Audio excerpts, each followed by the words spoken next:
What is up, everybody? Welcome back to Be the Number. I am your host, Spencer Aguiar, and I'm very excited to be joined this week by John Haslbauer. You probably know John best by his Twitter handle of PGATout, but if this is your first time getting to hear him on a show, you're in for a treat. John is considered one of the most respected individuals inside of this industry, and I've been waiting a long time to be able to team up with him on a project like this. So I don't want to waste a moment of quality time. Let's get right into the show. John, how are you doing, my man? I am doing well. Thank you for the intro, Spencer. Very excited to be on. An honor to be beside you on this telecast, podcast, videocast, whatever we're calling it. I'm so excited for Mayakoba. I've played the course that there are very few courses, if any, on the regular schedule that I can actually say that. Hopefully that list grows over time, but for now it's just Mayakoba on the schedule. So if there's one event I feel like I should be confident going into it, as confident as one can be handicapping a golf event. It's this one, so I'm excited to talk about it. Yeah, I'm very excited to have you on this also. And, one of my goals since getting into this business has been to try and be a trendsetter. I like thinking outside the box. I try to provide tools for others to use, whether that be my database or the various other sources of information I provide. But I take you as somebody who's in that same mold of being revolutionary and different. Many DFS users, sports bettors alike, use your first look preview that you release on Sunday to get a better concept of what to expect for the week ahead, which can be found on your website, www.thepgatout.com. If you could, explain a little to the audience how you got started in this space and what made you create your own website. Yeah, I think like a lot of the great like I guess the new creators in this space, it all started in the pandemic.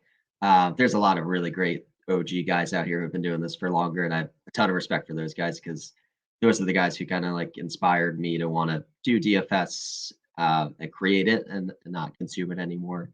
So shout out to the OGs out there. But for me, it was like I was actually originally XFL tout, which I'm not like an XFL fan, but to your point, like you want to be a trendsetter, you want to get ahead of things. And I had just moved to Jersey City, and they just made sports betting legal in Jersey.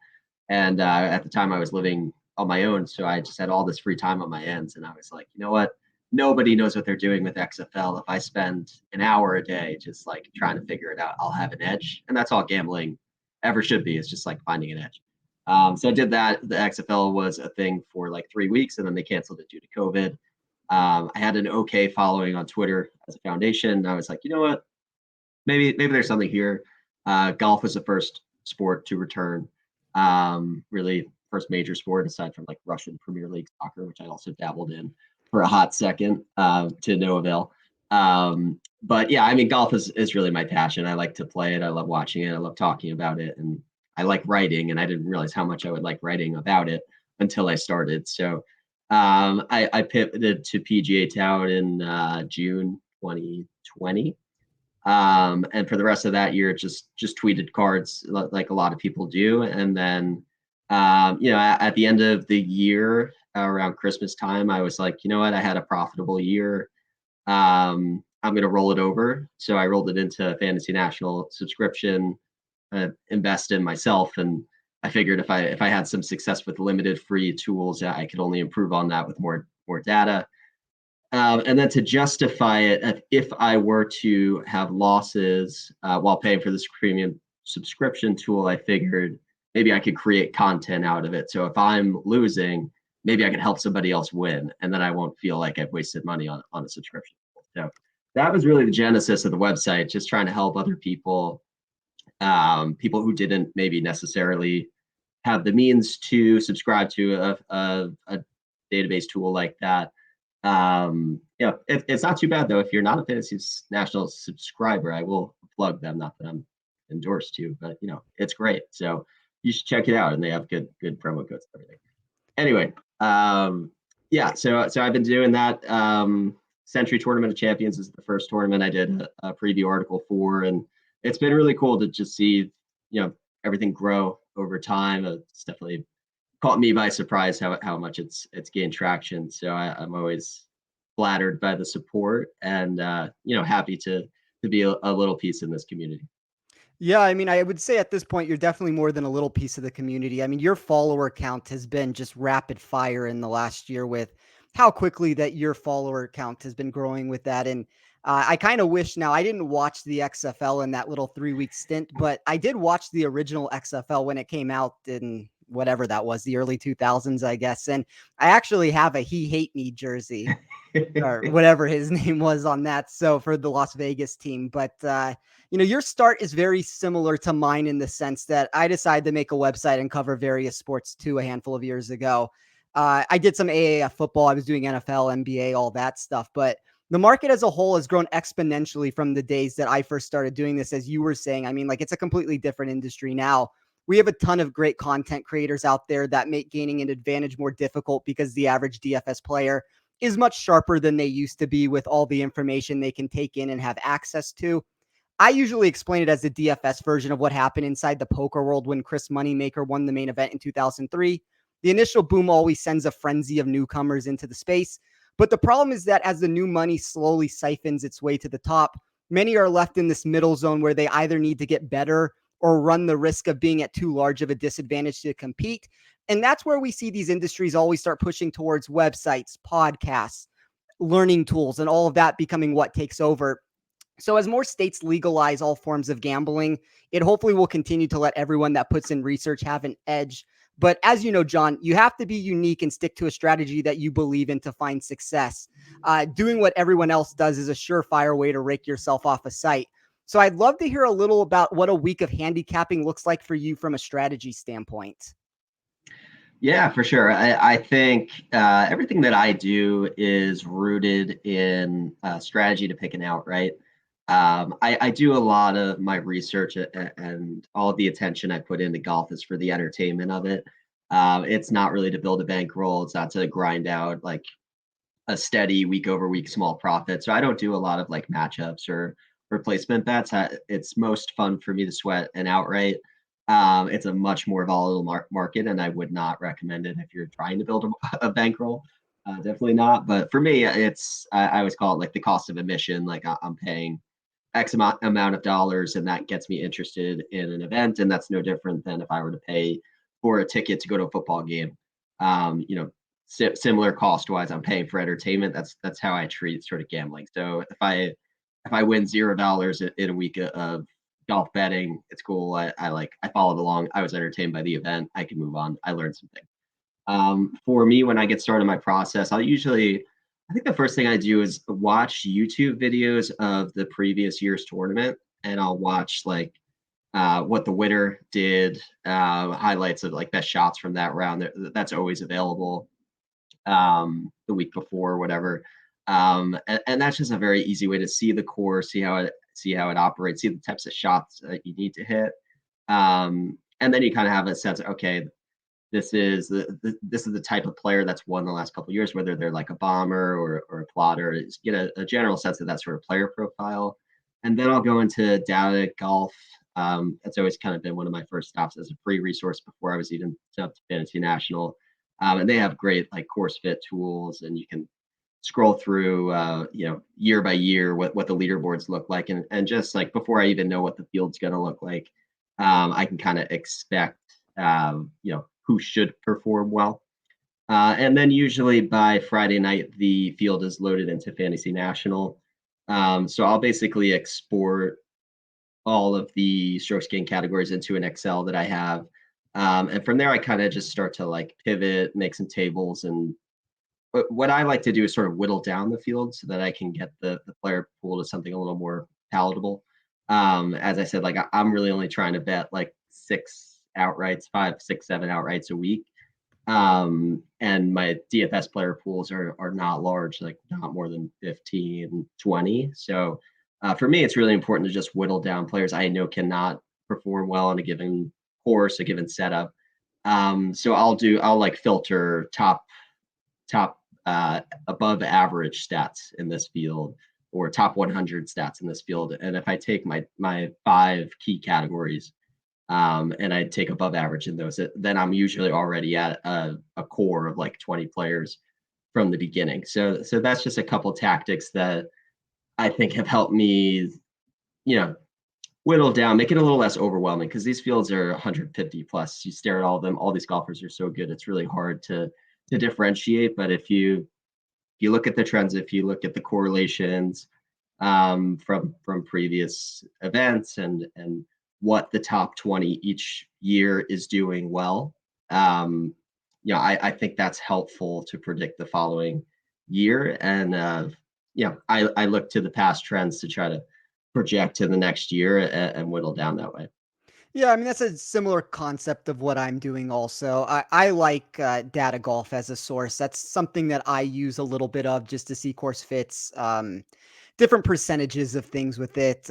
My process is a little bit different in the sense that I use the PGA Tour website. I run a 2-year model to where I am changing the information to fit a narrative that I believe. So, like, as the year goes on, I'm adding more of that current year into the mix and less of the past year into it. So, but it's the same concept of like I'm building a model to try to find the best key stats for an event. I'm using those key stats to then run my model that I release out for the public. I mean, as I always tell everybody, you can make a copy of it, do all of this yourself. You can see what I have with it. But I think the biggest piece of advice I can give is to just find a process that works for you.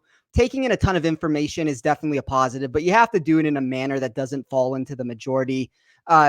John's picks will never be exactly the same as mine. My model will never produce the same outputs as a site like Fantasy National. And that's what makes the industry so great, is that there are a ton of resources and sites out there to help with your process. I'm a firm believer that rising tides lift all ships. So doing shows like this where you get two sharp but differing ways of going about it to discuss a board usually ends up being my favorite type of podcast to film. I hope everyone listening feels the same way, but I think that's a good segue into the event this week. We have the newly named Worldwide Technology Championship at Mayakoba, El Chameleon Golf Course, a little over 7,000 yards, par 71, past Palm Greens, 132 player field. I know from us speaking off air, and you even mentioned it a little bit earlier, that you've played this venue 3 months ago. So I'm excited to get your viewpoint of the track, but we do once again run into a few problems from a handicapping perspective. The first is that we have a sample size, or the one positive is that we have a sample size of leaderboards that stretch back to 2007. So we aren't at the same disadvantage we were last week where we only had 2 previous tournaments to look through. I think that played itself out negatively for most because it wasn't a large enough data to derive much from. The basics of that course look like it would play into the hands of accuracy golfers. That didn't necessarily come to fruition.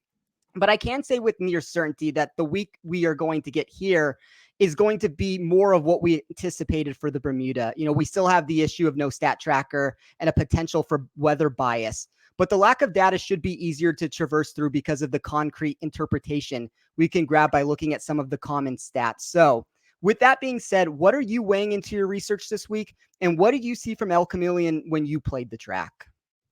Yeah, and I think just to piggyback off that first, I think something I did that was lazy last week, that was definitely a learning that I'll take this week, is just looking at the winners and pulling trends from that alone, because usually the winners are the outliers of the week. And they did something extremely good. And maybe they got a really hot putter that's not representative of who was actually the fit for that course. So last week, you look at Brian Gay, you look at Brendan Todd, two of the most extremely short fairway hitters on tour. And it's just easy to assume it's a fairway track. But you look at that course and it's so forgiving off the tee, and you're hitting into wind that actually makes the course a little bit longer. And you can understand why a bomber like a Taylor Pendrith would have success, or even Patrick Rogers. Lucas Herbert, I don't know too much about his game, to be honest. I know he plays well in wind, so maybe there was something more you could find. But as you said, the luxury of this week is that we have so many years, year over year, to look back at least from a player profile standpoint, to just look at who is consistently year over year in that top 10, top 20. And then from there, you can kind of see the trends. So the top year-over-year players here are Russell Knox, Emiliano Grillo, Aaron Wise even kind of pops to the top. Those are the exact same player to me. The guys who are great ball strikers, really good fairway finders, have a little bit of distance as well, Wise and Grillo at least, but not very good putters. But as we've seen in these sort of island tracks, or really any course that has like very unblemished, smooth greens, it's actually an equalizer for the field. And it's an opportunity for guys who typically lose strokes to kind of play even and maybe have a neutral putting week, which is huge for those types of players. Anytime we're outside of the US, we don't see the strokes gain data. So we're kind of assuming that they didn't have terrible putting weeks here. But I think that is actually a pretty consistent trend when we look at these great ball strikers, these team no putt guys who are really good tee to green or at least ball striking and can never seem to hit putts, that their best results really are on these island courses like at Puerto Rico Open, Mayakoba, Corrales, even Bermuda. Like something about playing on these mostly past bottom greens is a good neutralizer for the poor putter. So I'm not going to play a guy because he's a bad putter. But similar to Zozo, when a lot of people were on Hideki Matsuyama, it's an opportunity for you to not fade a guy because he's a poor putter. I think that's how I would put it. And then going into, I guess, segueing into my experiences, I am a very poor putter. So I did not putt well at this course. It's my own fault. I will partially blame the putter itself because I was playing with rentals. I'm a big mallet guy, and it was like a very traditional blade, which is not good for me. I need the head to do all the work if I have any chance. And I was playing with like Tiger Woods putter, which like shouldn't be a problem, but for me, big problem. But you know, these greens are flat. This is not like we're not at elevation. We're not reading tough like slopes or anything. These are like pretty straightforward greens. There's no grain in pass column, so you don't have to worry about putting up grain, down grain. It's really just what you see is what you get. It's going to roll true. I actually played after a lot of rain. So it might have been a little less smooth than it's going to be in actual tour conditions. But yeah, I mean, from a putting standpoint, I would expect the poor putters to putt a little bit above their benchmark. But also what I think is interesting is that really good putters have had great history here. So when it's not Victor Hovland winning last year, who's sort of an up and down, definitely a below average putter, you look at the list and it's Matt Kuchar, Brendan Todd, Patton Kizzire. These are all putting specialists. And I think where that comes into play is more in like the 20 to 25 foot range, where a really good putter can step over a 20 footer on a smooth green and feel confident that they're going to hit it. And I think the part that neutralizes this to the other end of the spectrum is if you're a poor putter, you're usually going to lose your strokes gained putting within that 5 foot or 7 foot range. And on a smooth green, if you're a little nervy, you know, or just like not confident over the putt, it's going to roll smooth. So I think they're going to hit more of those putts and you're going to lose less strokes that way. So I think from a data standpoint, that's where I'm assuming the playing field is leveled that way. And then I guess the only other thing I would say, it's tight. And I was very reassured when I looked at Data Golf, and Data Golf had the most extreme course pivot. I don't know if you saw this as well, but it was almost literally off the chart of how important driving accuracy is. And I always feel a little more comfortable when we're dealing with any sort of extreme when handicapping an event, if this is the most important driving accuracy week, or this is the shortest course we've ever seen, or this is the longest course we've ever seen. It's easier for me to handicap because then I have a very specific group of players that I know profile well here. And more importantly, I have a very specific group of players that I know cannot do well here. So again, if I go back to the process of whittling down, anybody who's a bomb and gouger or a bomber who is not accurate, it just typically doesn't do well in shorter courses, that's an easy fade for me this week. Yeah, just to backtrack for a second, I love what you said about the putting, and that's one of the things I've been trying to stress on the show is when you get these greens that are very simple, it's always going to help the people on the polar opposite ends of the spectrum. It's going to take the putters that are really bad and make them better for the exact reason that you mentioned. These are your good ball strikers that are hitting it from 5 to 10 feet and then aren't making the putt at these other courses. And it's going to take some of these other guys that get these really clean looks that are good putters and they're 20, 25 feet away and they drain a couple more putts like Matt Kuchar or any Brendan Todd, any of the names like that. So I really like what you said with that. I guess the one problem that I have with this tournament, and I agree, I think this is a really good betting tournament, but when you have information like this, I do think it sometimes makes the DraftKings board a little bit worse just because everybody's going to have a similar thought process. Like, as you said, the driving accuracy is in another world on Data Golf. Like, I mean, that is so stretched over. Like, I've never seen something that stretched over before. And that's the problem you run into is everybody knows that this is going to be an accuracy course, what you need to be looking for. And so you kind of see the ownership start getting stuck in certain areas with it. And even like with the way I built my model, I think it's very similar in the trajectory of that. So I guess that would be the one problem I have from a DFS perspective. But I think you and I are more or less on the same page here. I would say the best way to describe the venue would be as an exposed oceanside track that also features jungle, terrain, and swampland. That's a unique mixture since you get 3 different textures with that description. There are very few locations on the PGA Tour where distance doesn't hold an advantage over precision, but nearly 65% of all top 10 finishers during the previous 8 years have been shorter than average off the tee. It's not to say that distance is a negative, but accuracy players will undoubtedly see a boost for all the reasons John and I just said. One of the reasons for that has to do with players clubbing down to avoid the plethora of hazards that come into play. The rough is virtually non-existent. The rough is virtually non-existent, but the misses do compound for the architectural reasons I mentioned above. When you miss to one area, you end up in the jungle. If you're on the other side, you might be in the water. And as you're worrying about all of that, the wind that comes into play off the coast only enhances the difficulty. So funny enough, while the scoring is easy for those that find the winner circle, ranking near the top 10 on tour every season in birdie or better percentage, it also lands in the same range when it comes to double bogey or worse rate. Mistakes will be made when balls get sprayed, and golfers can start to feel as if they are trapped in a tiny bubble once things begin to go in the wrong way with the Gus. The only difference from me, I guess, is I didn't see a ton of off the tee data aside from accuracy. Like, I just think with the ability to club down, I'm looking a little bit more for good proximity numbers. Guys that are capable of getting hot with the putter is going to be one way I'm looking at it. I'm also fine looking at the bad putters for the reasons we mentioned. These greens usually come in around 10 to 11 on the stimp meter. The reason they make them so slow is to protect against Gus wreaking havoc on the field. I'm not one that typically weighs a ton of putting into a model, but I do think you can use it as a tiebreaker in a sense for certain players if you're trying to do that. And I do want to note that it sometimes can be a weird tournament because of certain variables. The rollover predictability from year to year is marginal at best. So I'm not going to use a ton of past success at the course to find an advantage. Instead, I would rather find statistical fits or golfers bringing good form with them. I do believe you can use the horse for the course narrative to break close calls once again, but Hovlin and Todd both won the event having missed the cut in their previous attempts. So I will very quickly try to run through this from a statistical perspective of what I did put into my model. I started with weighted ball striking for 25%. That is the PGA Tour's definition of the category. I took a majority of the total and turned total driving into an accuracy stat, and then marginally added in GIR percentage to that heavy weighted total driving mark to derive a value there. Weighted proximity for 15%, that encompassed all proximity values, but 60% of the weight came from 0 to 150 yards. The rest I marginally added in.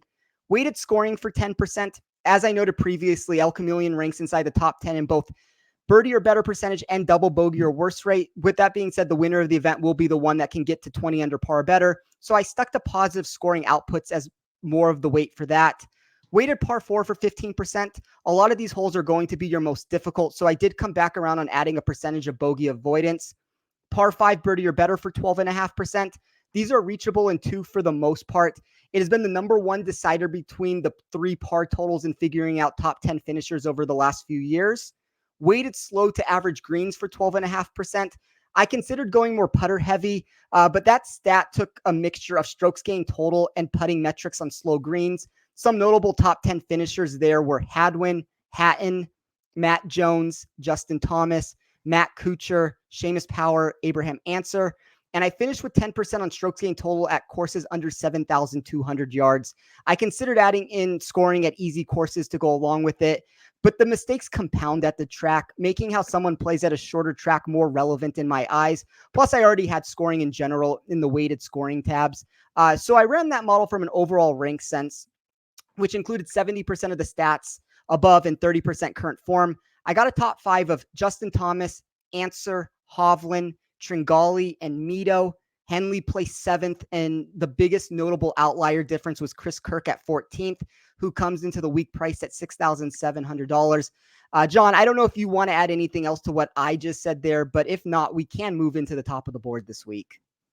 Yeah, I mean, I definitely agree with that player pool. I agree with what you put in. The only other thing I would add for my model, which I don't usually do, but I did include comp course history because I think there are a decent amount of courses, especially since we don't have the strokes gain data from this course. I think it's just a little nice to throw in a little tee to green from other courses that are sort of angular positional short courses like Wailea, Harbor Town, or what was the other one I was looking at? Pebble Beach, even Cocoa Beach, which doesn't have um, it doesn't have strokes gain data, but it is past Palom, and we've seen a decent overlap. Obviously, Victor Hoblin has won at both. So I don't always put comp course history into a model, but this week, since we're kind of limited on exactly what strokes gain we can reference, I think it's important to feed that in for myself.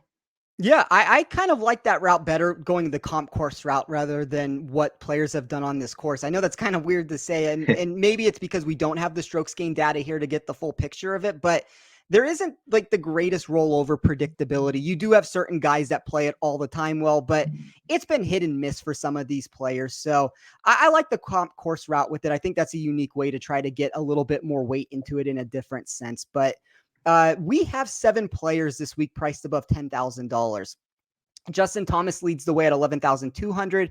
Victor Hovland, 10,900. Abraham Answer, 10,700. Tony Finau, 10,600. Terrell Hatton, 10,300. Billy Horschel, 10,100. And Brooks Koepka, 10,000. When you see this board, talk to us a little about anything that stuck out to you, any golfers that you were quickly drawn to, any fade candidates. What did you see? Yeah. Well, first, I'm just happy that we have this many names at the top, because it feels like it's been so long since we had a good field, and especially juxtaposed with what we just saw at Bermuda. It's like, okay, now we're talking. I think I expected Justin Thomas to be the favorite. My thing with Justin Thomas is I don't like him on positional courses because the driver concerns me. It's a little erratic, and yet he rates out as one of the better short course players. So to me, that just tells you he's aware that he needs to club down. Obviously, he did this at Sawgrass, which is so Yes. angular at TBC Sawgrass, and I was on him then, and I was a little skittish to do it, but I was betting a number. I So was on him also. yeah, like you didn't really have a reason beyond the number that was there. You didn't have a reason to be like, yeah, this is going to be where Justin Thomas goes off. Anyway, you got to be a little nervous about him at the top, because I think we've been swinging freely the last couple weeks at whoever you want to bet outright, because you're not really scared at the top of the board. Justin Thomas was here last year. He came back. So I think he wants to win here. I don't think he's just here for a good time. I can't say that about a lot of the other top names here. Like, you always have to wonder what Brooks's intentions are at an island course, far removed from a major. So yeah, I think he's down here with Jenna, just trying to have a good time. It's a beautiful property. We are very close to Cancun. So I'm a little nervous about Brooks. I'm probably going to fade him subjectively, not based off the numbers. Victor Hovland, I think he's in great position to maybe not necessarily repeat, but we saw what he did last year. He's improved steadily since last year, and he comes in great ball striking form. The only reason he hasn't contended more has been the around the green game. And just based on what I saw on the course, I was getting up and down on a few of these holes, and like I never get up and down. So I think it's like very favorable lies. It's a lot of like traps that are easy to hit out of. It's not like you're getting buried under thick rough around there. So I think poor around the green play is sort of excusable here, and you can get away with it. So maybe that's why he was able to win. We don't really know by looking at the lack of strokes gain data, but seems like a good fit for him. And then I saw we were both kind of talking about this on Twitter, but Abraham Answer is the guy that I'm going to be betting at the top. And, we'll see what ownership comes to. I'm sure, like always, it'll be through the roof. But at least from a betting standpoint, I found a 27-1 on him right when it opened this morning. I think he's down to like 6. He's as low as 16, as low as the second favorite in this field, which is kind of crazy when you look at how loaded this field is. But for 27-1, I think that's great value. Obviously, it's a Mexico homecoming for him. We just saw that play out pretty well for Hideki Matsuyama in not unsimilar circumstances. So I think having that home crowd behind you can be a good thing. We've seen how he's responded to that in the past. He's had great finishes here. Seems to always show up on these short courses. Always known as one of the more reliable fairway finders in the game.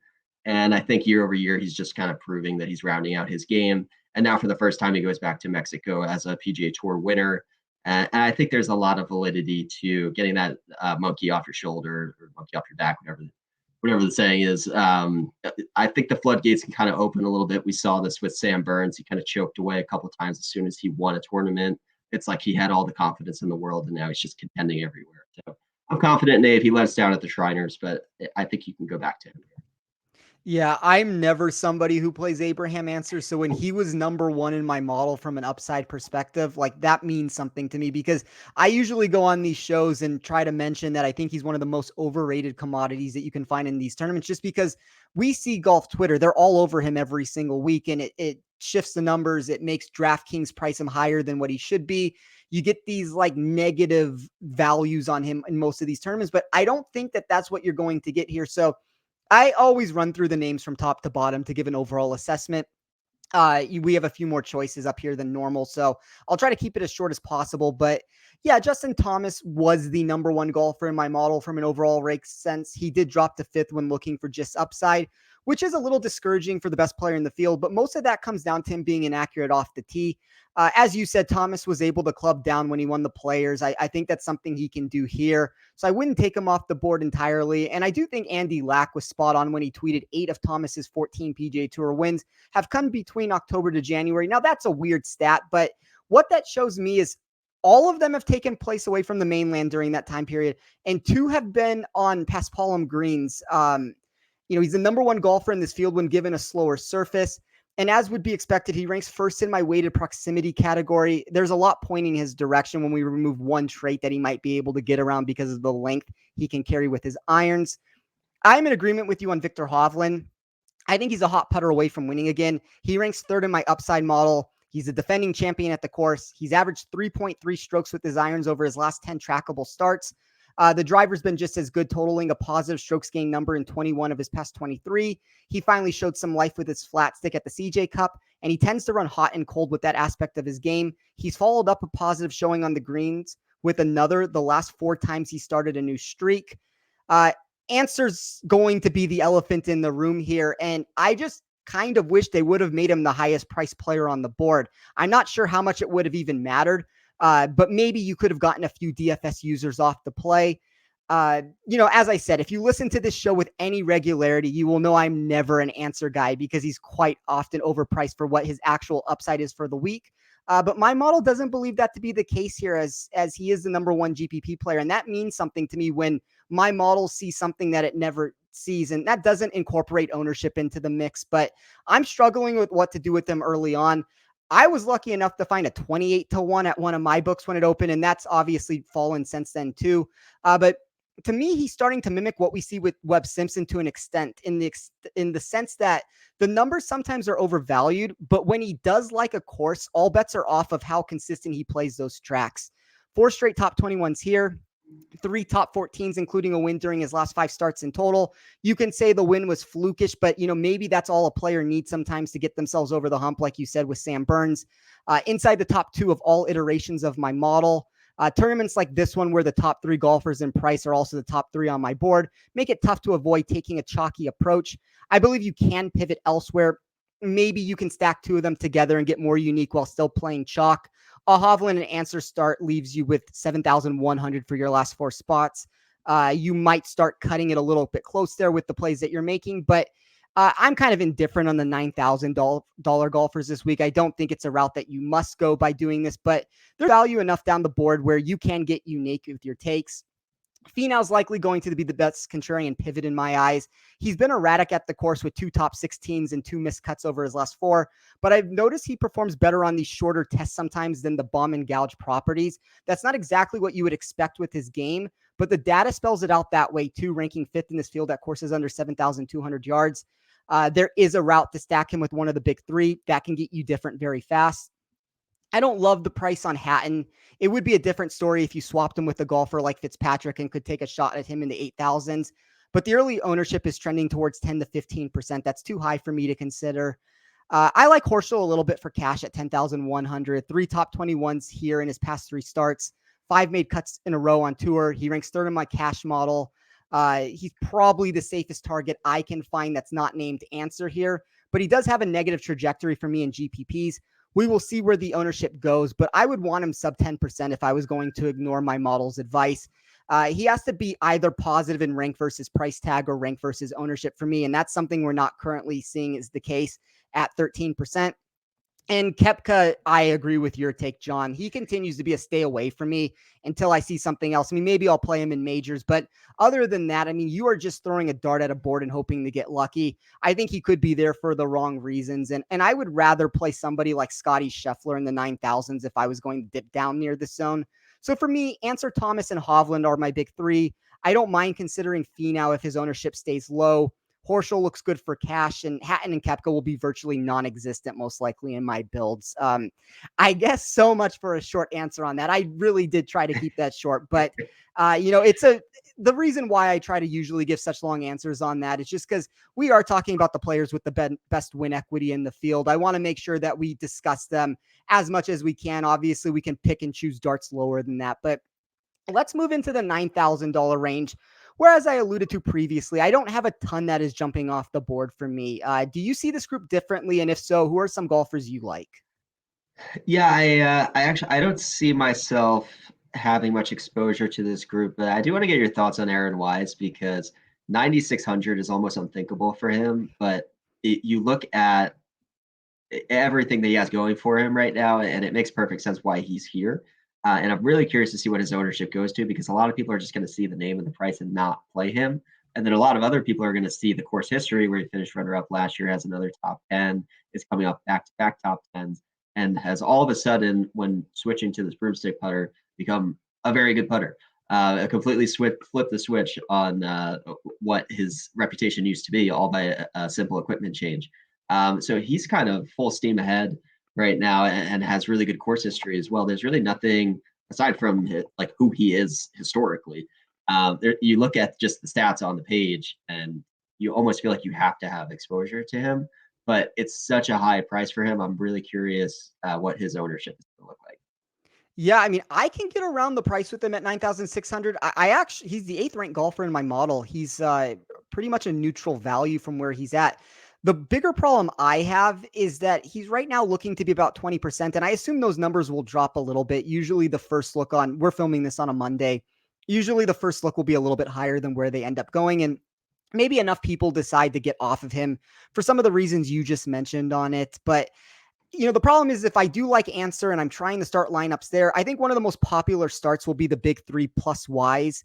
And I want to differentiate somewhere. So I would probably rather play Wise in cash if I'm going to go that route. I think it makes sense. I'm not going to talk anybody off of him in GPPs. You always can get unique in a build, especially in single entry or three maxes. I think that makes some sense. If you want to play him there, you get different in other areas. I'm more concerned in these like large field GPPs where if you're starting a lineup with Answer and Wise, I think you're almost dooming yourself from the start. Even if both of those guys end up doing fine, like it's just so hard to pay off the value when that's happening. I like Scotty Scheffler at 9,900. That's probably the one guy for me that I actually do think is a good play. My model thinks he should be 10,500. It might not sound like a huge difference, but it adds up when ownership is more or less the same with Hatton, Horschel, and Scheffler. You don't have to look any further than Scheffler being minus 132 in a head-to-head battle against Koepka to show that he probably slipped into the wrong range. I don't have any concerns with his past two showings at the Shriners or the CJ Cup. He lost heavily off the tee in one, pretty badly with his irons in the other, gained in those two categories during the two opposite starts. So that's one of those things where if he was continually doing poorly in one of those stats, I would be more concerned. But to me, this is just a situation where he wasn't clicking on all cylinders on those two tournaments. Off the tee looked good one time, looked bad the other time. I assume he'll put all the pieces together soon. And then the only other two that I have some interest in would be Patrick Reed and Shane Lowry. They're showing positive values as contrarian pivots. Both are negative for me in price versus rank, but I don't mind taking shots on them since it won't take much for me to get overweight at 5%. If those numbers increase, which I assume they will on Patrick Reed after his second place finish last week, I will reassess the board. But that's probably it for me in this zone. I will monitor the ownership of all those plays, but I'm not going in with the mentality that any of them need to be 40% owned in my builds. My goal would be to be above consensus in all spots. I'll likely treat Wise as more of a cash game play if I'm going to use him, but Scheffler, Lowry, and Reed is how I would rank the three. I will take us into the $8,000 range. That was a little bit of a shorter breakdown than the one we got before. So Cameron Tringali, 8,900. I like him. I think he's the natural pivot off of Wise if you're trying to figure out a spot to get contrarian. His course form doesn't give you an idea that his upside might be as high as Wise's, but Tringali is a different golfer this season than he's been in his career. I don't know if we ever end up getting the win on him that he deserves, but this is the type of setup where he should have his best shot at getting over the finish line. He ranks fourth in my model and inside the top 40 in all weighted stats I used, including grading third at courses under 7,200 yards. Matthew Fitzpatrick, 8,800, third-ranked golfer in this field in moderate to severe wind, and is just a week removed from being the top-priced player on the board at the Bermuda. Fitzpatrick isn't necessarily a value for me on the surface, but as you said, like any course that mimics Harbor Town is going to be one I give him a second look at. He's fourth in this field putting on slow greens, 17th at courses under 7,200 yards, and is maybe just a good GIR week away from having a shot to compete. Maverick McNeely, 8,500. You can always make an argument that McNeely might be better suited in cash versus GPPs, but I can make a strong case for him if I use my safety rating across the board. He's contributed two top 26s at the property in his 2 starts, and he should like the slower greens. Russell Henley, 8,200. Henley is going to be one of the most popular bets and DFS plays of the week. I'm a little surprised he hasn't found more success at the track in the past, missing 2 cuts and coming 29th in 2018, but he does check nearly all the boxes from a statistical perspective. If you're looking for any negative, 74th in birdie or better on par 5s, 101st in strokes gained total on slow greens. Maybe he's someone that is better outright bet than he would be for a DFS pick for all those reasons. But I'll monitor where his ownership goes and act accordingly from there. And then Mito Pereira, 8,100. I believe PGATout's one of the presidents of the Mito Pereira fan club. So I will refrain from a breakdown and let John do his role. But start us off, if you can, with some thoughts on Mito and then anyone else you like in this group. Yeah, the Mito bandwagon is large. And if I could ask for one thing, it would be if I could be the chairman, the line leader, the one pushing the movement, because I'm all in. I like to call it the Mito movement, the hashtag Mito movement.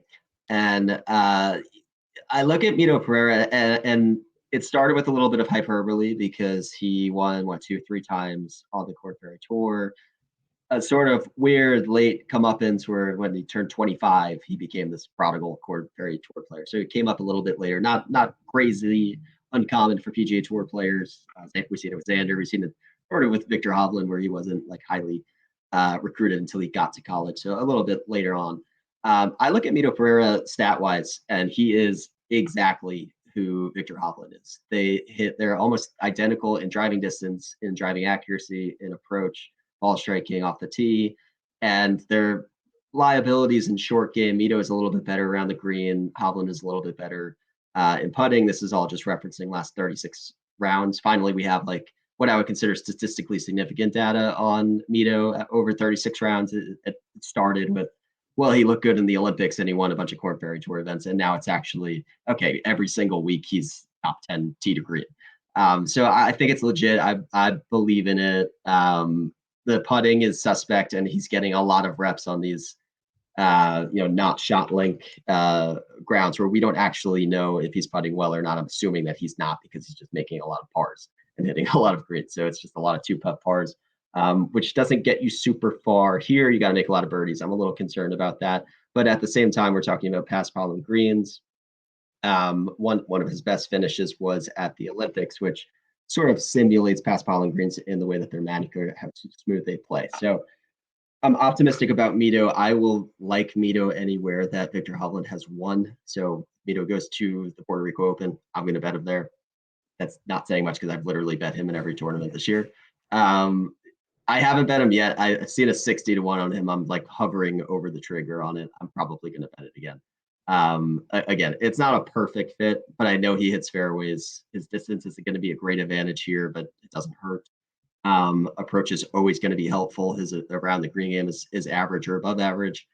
And as we said, like this is kind of where you want to take your chance on your team no putt guys. So I still like Mito. I think it's a great number. It's a great price at 8,100, considering the upside, considering he basically is a Victor Hovland light. If you're just looking at the stats. So I will have to see what the ownership is. If I play him in DFS, I am leaning towards playing him once again. And God help me if I ever fade him and he wins that week. But it's looking like it probably won't be a FOMO week for me.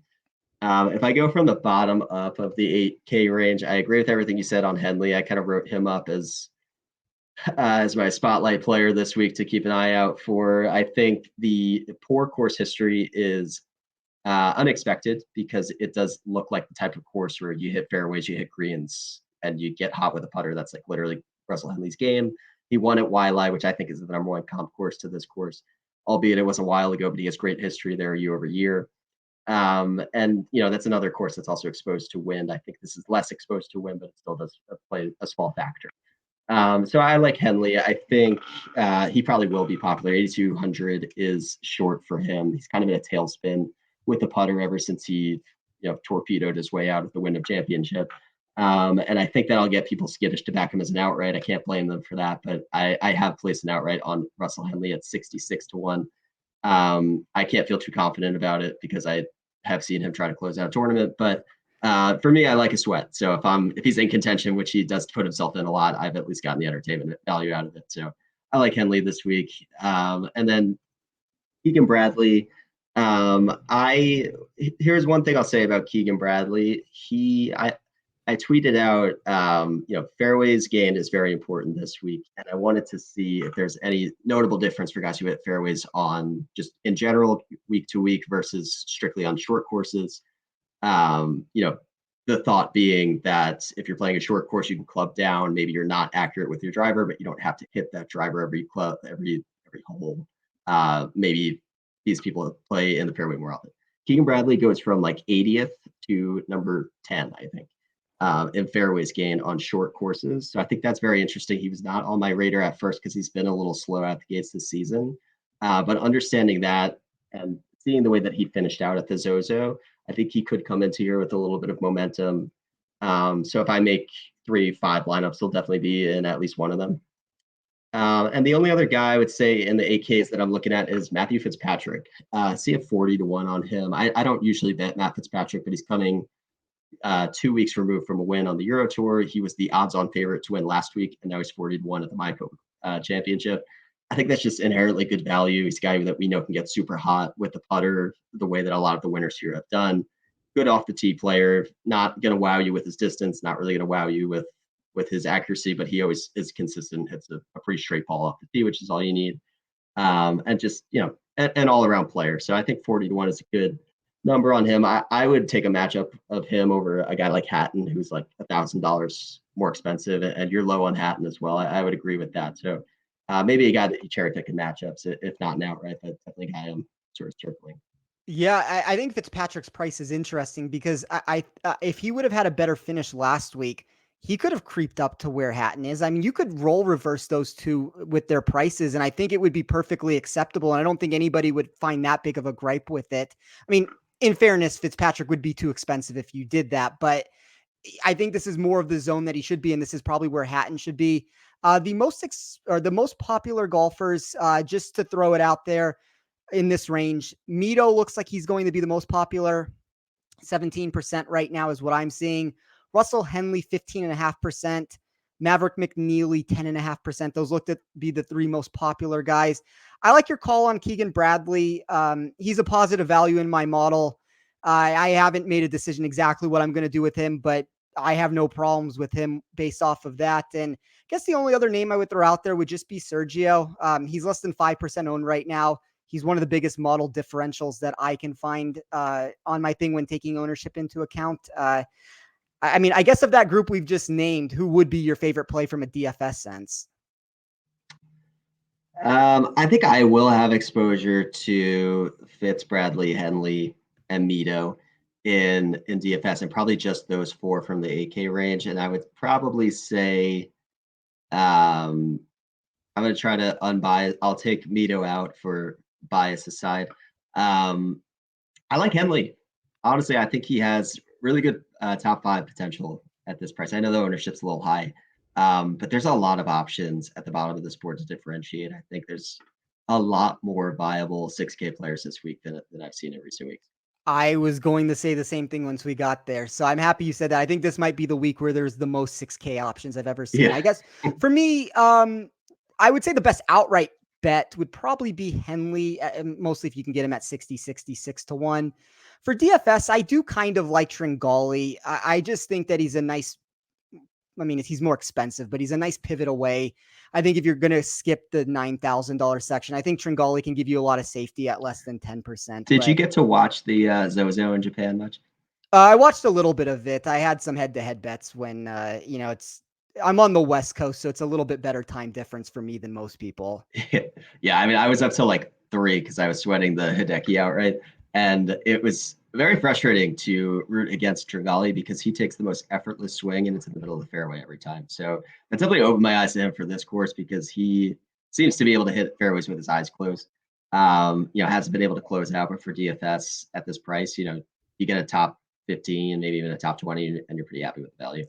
Yeah, I mean, I've reached the point with him in the outright market that I think he's unbettable. Like if he beats you, he beats you. We're over 300 tournaments now that he hasn't gotten a win. So I think you're chasing incorrectly on that. But yeah, as you said, I think for DFS, and I wouldn't be shocked if he won this tournament. Like I know like he's played 300 tournaments. It hasn't happened yet. It's likely probably not going to happen here. But if Tringali wins, I'm not going to be like, wow, that's the most shocking thing ever. He's fourth in my model for a reason. Like this is the exact course I would expect him to find success at. So I think it's a perfect setup for him. I think it's a really good price at 8,900. And I think some of that lack of win equity, you see that in the pricing here on a site like DraftKings, where if he had a little bit more win equity to him, I think he's very easily in that high $9,000 range. But without that, you get a golfer in the 8,000s and you get somebody at less than 10% owned because of that.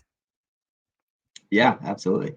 But all right, as we move into the $7,000 range, I found it to be interesting how many golfers slip lower than I thought they should be this week. And, there's some in the 6,000s, as we just mentioned, and there's also some in the 7,000s. And I will rapid fire off some names here shortly. But I'd like to hear your stance on the entire range before I do that. Yeah, it seems like this is where all the chalk lives because, as you mentioned, there's a lot of names that are good names. And in the 7Ks, just given how bad the fields have been the last month or two, we're used to seeing rookies here, unproven guys, the guys who've never won before in the 7K range. And now you have major champions and, just really elite players who just had a cool end to last season that you can kind of buy low on here. So I think there's going to be a lot of ownership tied up in the 7K range. Maybe just something to think about to avoid a line of construction that leans heavily on the 7K range because I could see a lot of people just peppering 2 or 3 of these guys. Yeah, I agree with you on that. I mean, some of the names I will rattle off from here. Justin Rose, 7,900. I think that's GPP only. That's one way to get contrarian with the build. I don't think many people are going to play him, but I always like him on short courses with slow greens.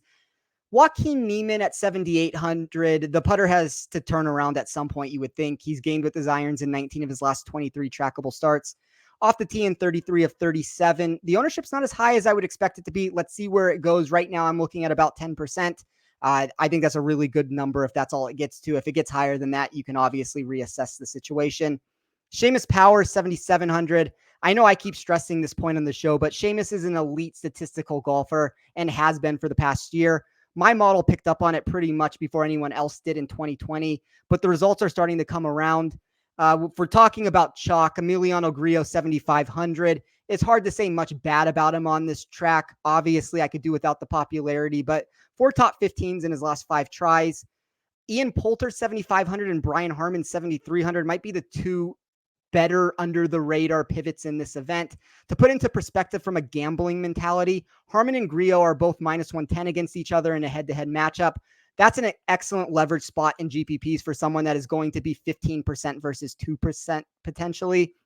Well, I don't necessarily agree that Poulter should be a favorite against Seamus. You can easily find a way to put both into builds. Seamus is currently 3 times more popular than Poulter is for the week. I think, once again, we start running into some popularity when we talk about Dahman, Norlander, Pendrith. I think they make some sense, but the one of my favorite plays would be Kevin Strielman at 7,200. I have a proper price on him being in the mid 8,000s. He's a positive value for me across the board in all game types, although the real value is coming from his upside in GPPs. Strielman ranked 10th for me from a statistical perspective and is 14th in that weighted proximity range I ran to somewhat mimic this event. Ownership will be more of the decision for me here when I'm trying to figure things out. But Harman and Poulter are the 2 I like best with virtually no ownership at this point. Strielman, Power, and Neiman will all find their way into builds at a reasonable ownership percentage. And I will likely let ownership play itself out for the rest of the group before making any final decisions. But that does take us into the garbage picking section of the slate, which might not be as much garbage picking as it usually is this week because of all the quality choices that we can find. And maybe it's because I get a kick out of using some of the features of my model that I put into place to find incorrectly priced golfers down here. But as you said, John, there are a lot of potential plays. So I will let you go first, and then I will take us home to wrap up the show. What caught your eye? Well, honestly, right off the bat, Guido in the 6,900s, I wasn't even thinking about him because I assumed that he would be, high sevens. But just to see him down in the sixes is really interesting. He was in contention going into Sunday, caught awful weather on Sunday, super random weather, shot, I think 77 on Sunday, but he was right in the thick of it going into it. And I think he led the field last week in driving accuracy in really tough conditions. So if he can carry that into this week, continue to be accurate with the driver, the approach game has been a little up and down, but we've seen this guy contend. He's a good player. He's almost on the Ryder Cup team. So I think that's a crazy low price for him in this field. Definitely one that caught my eye immediately. And then after that, I'd have to go down the board a little bit. I know Denny McCarthy is 6,200. That one almost threw me out of my chair. Great short course player, guy who usually relies on the putter and hasn't even had that going for him much. He's due for a little positive regression there, especially when we go to Pass Palom. I do want to have exposure to some elite putters this week. As we said, I'm really favoring a lot of these Team No Putt guys. And I do want to complement that with some elite putters. At 6,200, you're getting one of the better putting pedigree players in this field. He has good results at the Honda, which I actually think a much more difficult test than this, probably a winning score at half of what we would expect at Mayakoba, but one that really puts a lot of pressure on your tee shots. And he had one of his best finishes of the year there last year. So a lot to like about Denny McCarthy. Adam Svensson is a guy, not a lot of data on him, Canadian guy, looked pretty good last week. Usually not a good putter, has shown in his career that he can get really hot with the irons. 6,300 just seems like a crazy price for him. And Kyle Stanley is a guy who has okay history. Obviously, we know what he is short game. He almost never gains with his short game. If there's ever a tournament where he possibly could game with his short game, it's a course like this that's so easy around the greens and flat surfaces.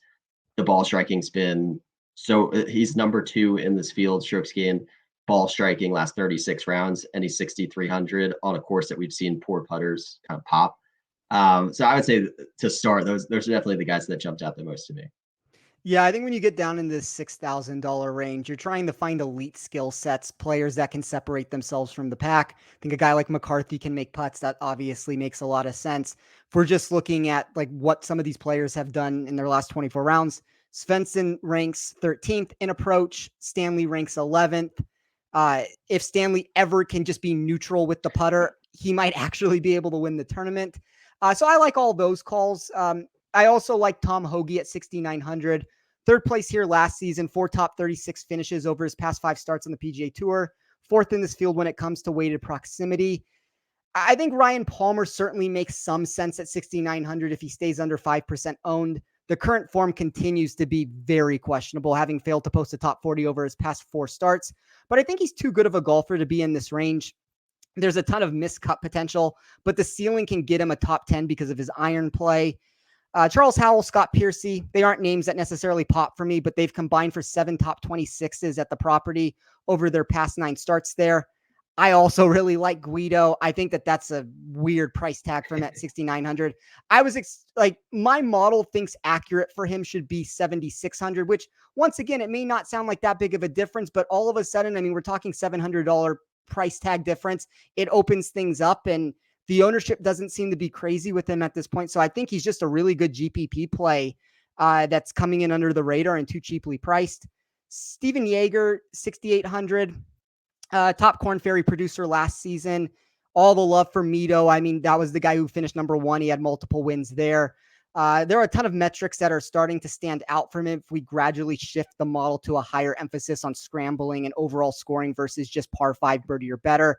The par 5 birdie or better drops him, outside the top 40. But if I remove that altogether, all of a sudden he becomes a top 25 play at 6,800.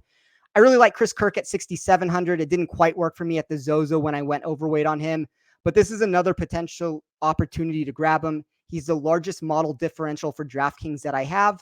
Rory Sabatini, 6,700, has been respectable here over the last 3 years, providing 3 straight top 55s.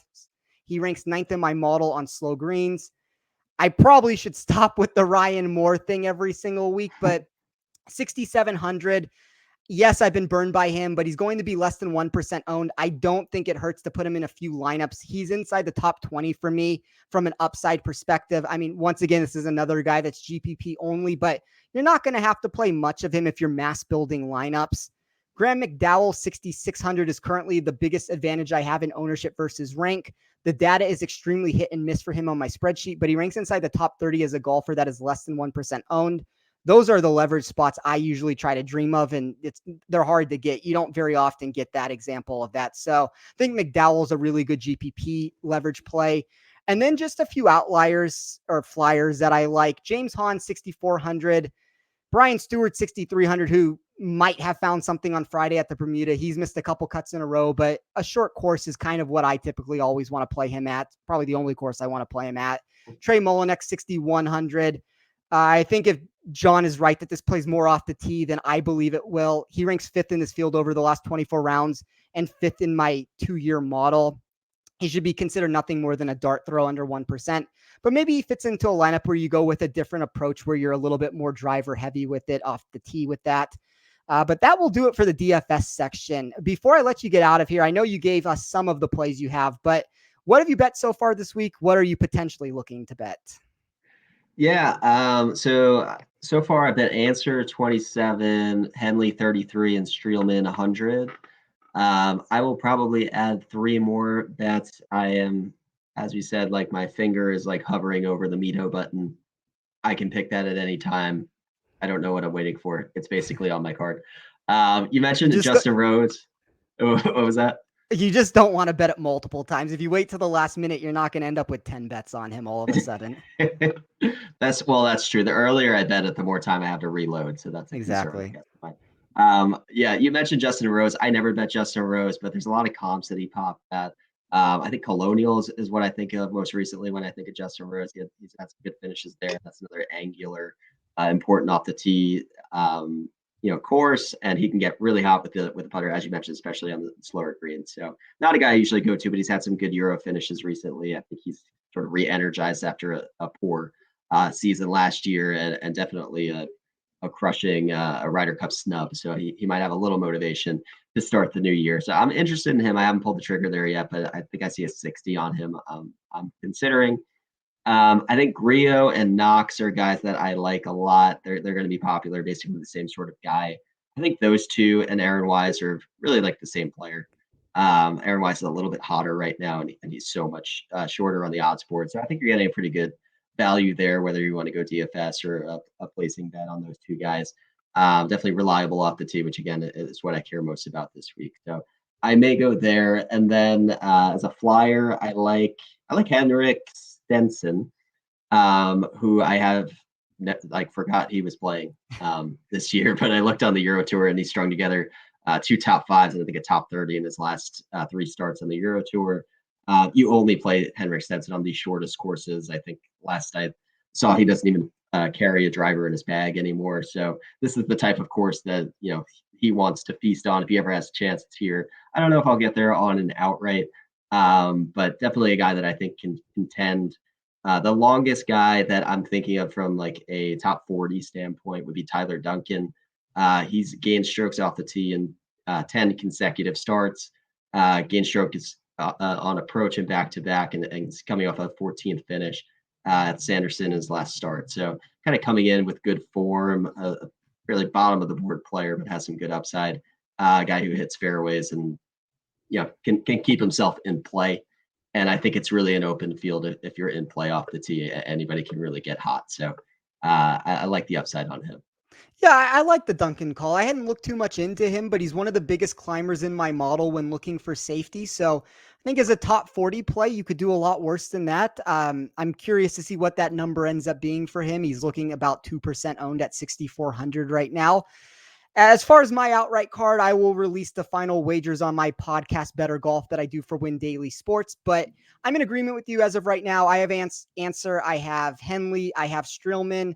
I'm trying to make some tough decisions between Rose, Fitzpatrick. I might add Guido. I saw 160 on Guido. I think that's just way too large of a number, but I'm going to go through that, make some decisions. Obviously, that show will release on Tuesday. You can get all the answers there. You can look at the model that I will release on Monday nights you can attach your own weights to it. You can see what I have to get a general feel for that. But, John, thank you for coming on the show this week. Please let everyone know one more time where they can find you. Yeah, and thank you again. One more time. You reminded me Fitz is also on a short list. He may make the last cut, but we'll see. I have a couple days to mull it over. You can find me on Twitter at PGATout. You can find my website at thepgatout.com. And I write a couple of articles a week. Once we get out of the fall swing, I'll probably be a little more active. But for now, it's kind of preview and a sort of a values article for these sort of bottom of the board guys that we talked about. It's a lot to go through, especially this week. It's a lot to sift through. So I try to shortlist that and talk about my favorite guys. So be on the lookout for that. I'll be putting an article out tomorrow. Well, I really appreciate this, John. You can find me on Twitter at TF Sports. You can find this show at Be the Number Pod. As John just said, you can find him at PGA Tout. Good luck this week to everyone investing money into the Worldwide Technology Championship. And I really hope we can do this again soon together, man. This was a lot of fun. Absolutely. Anytime. All right. Good luck this week, guys.